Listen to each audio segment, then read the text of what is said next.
if you don't have a strong fighting stance, chances are you're not going to do too well in your sparring or in your competition. Ladies and gentlemen, welcome to the KickFit Podcast. My name is Axel. In today's video, I want to talk about the importance of having a strong fighting stance. If you cannot do Jenga, you cannot do capoeira. Okay? So, it's very important that you know how to stand when you fight, because from there, all your attacks, your offensive and defensive, is gonna come from there. Okay, so it's very important also to identify your opponent's fighting stance. Okay, there are so many, but it's very important to identify. So that's why I encourage people to study different styles of martial arts, because each martial art is different on its own way. Because karate has kicks, Taekwondo has kicks, but the difference between them, it's very notable. Okay, so there's a reason for the difference in fighting styles. Okay, so let's begin. Let me clear things out. Okay, boxing is a fighting style. So boxing has a short distance fighting style. That's why their hands are high. It's a high guard. So everything comes from there. The defense and the offense. Okay. Martial arts like kickboxing, Taekwondo, karate, Muay Thai, everything involving Muay Thai, not so much, but everything involving kicks has a little bit of a little more of a low guard. Okay, and the reason is because that's a long distance fighting style, because kicks are long distance attacks. Okay, if it's sports and Taekwondo sports, they go more of a sideways. They go sideways. You can see they're like sideways throwing kicks and a lot of back fists. It's because that's a long distance fighting style. So that's how you can identify who is better at what. If you're sparring a guy and he's in high guard all the time and he's just like tagging you at will, he's a good boxer. So you have to like kick him just to even the odds, keeping up distance. He's probably not a good kicker. Probably he is. Okay, most likely he's getting better.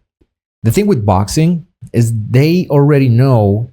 Before, years ago, not really, but now, since MMA, at the beginning of MMA, they expose a lot of these boxers by the kicks and the takedowns. Now boxers these days, they are aware of the takedowns and the kicks, so they work on those areas. Now that's why I see a boxer as a most complete fighter. So you're seeing more and more boxers entering MMA competition and doing fantastic, because first they keep it to their strength, they keep it at boxing, and all they have to do is defend themselves, deal with kicks, and deal with the takedowns. Okay, so far so good. If you have any question, comment down below. Okay, at this point of the video. Now, the reason they do so good, the reason boxing do so good against MMA fighters, is because they are at a high guard and they keep the fight close.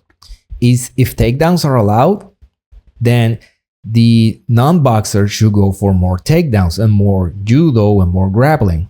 They should not go and try to outbox the boxer, because most likely they will lose. And why? Because MMA fighters, they most likely learn a long distance fighting stance, because they kick and they do takedowns. So when you see a fighter with his hands like way too low below waist, it's most likely is a grappler, because that's the wrestling shoot. When you go into a takedown, your hands should go low and go for the legs. Now, don't try to go and that's how you know he's a grappler. So don't try to go and outbox a boxer. And you can tell, because the long distance fighting stance is a low guard. Why? Well, because kicks are involved and it's a long distance fight. You really, if you're a long distance, you don't, it's not necessary to be like all the way here, because you need to see the only way you can get hit in the face is by the other person throwing kicks. But since if you identify as a boxer, then all you have to do is keep the distance. Now, boxers know this, so they develop their footwork is fantastic to short the distance real quick, real fast, and throwing punches at the same time. Okay, so it's very important you identify these things. That's why I advise and encourage people to try different martial arts, because you will able to identify how the other person fights. Okay, so that's why I think that Muay Thai is by far the best striking martial arts there is. They got a lot of takedowns, don't get me wrong, but Muay Thai teaches you to kick at a close distance. You kick at the thighs and you kick at the ribs, and they use high guard because they also uses elbows, and they know how to short the distance. So Muay Thai are very, very skillful fighters, and they can fight at a distance and they can fight at a close distance with high accuracy and very, very, very high rate of hitting you. So yeah, it's Muay Thai. It's probably the most complete striking martial art that you can practice, because it got most of boxing fundamentals and kicking fundamentals. So if you're gonna go for a striking martial arts, go with Muay Thai or go with kickboxing. Okay, now if you do karate, if you do taekwondo,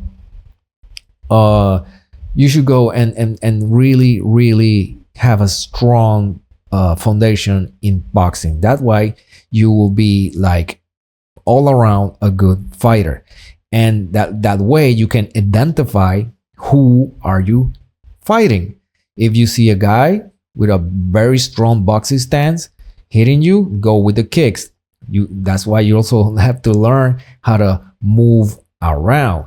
Now, chances are that you're gonna face someone out there who's they got so much gain, they're so sneaky, and they're so advanced in different martial arts. They can switch stances and can switch styles mid-fight to adapt to you and to make you think and make you confused. If you happen to face one of those fighters, stay with your strength.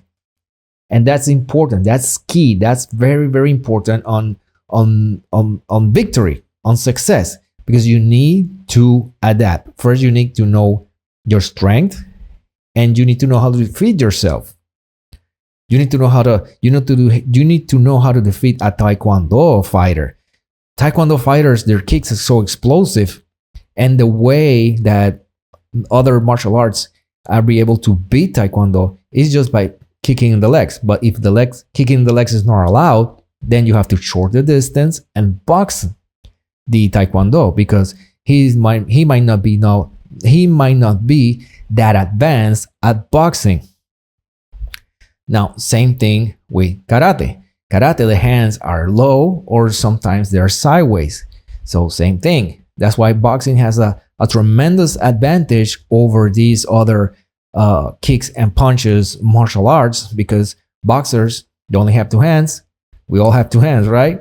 And that's all we got. So if you outmaneuver a person who relies on kicks and you shorted the distance, then you can see that the boxers are always tagging and knocking out the kick fighters. The only way to know all this information about other fighters is to go out there and study different martial arts. We believe that the martial art we practice is the most complete one because it worked for us. But trust me, there's people out there who spend time studying other martial arts and how to defeat them. Now, I advise to you to go and do the same, because every martial arts has their strength and has their weakness. But it's not more about the martial arts. It's more about the student and the one who practice. So once you know what works for each individual, then you should go and exploit on that. Okay, so I'm gonna leave it there. Ladies and gentlemen, thank you very much for watching. Like, subscribe to the channel, and subscribe to my Patreon, because I got a lot of cool stuff there for you to work out and for you to keep improving. Okay, now there's a martial art who relies on deception and the element of surprise. To find out which one it is, click on the next video. So that being said, thank you for watching. Now there you have it. Now go and have fun.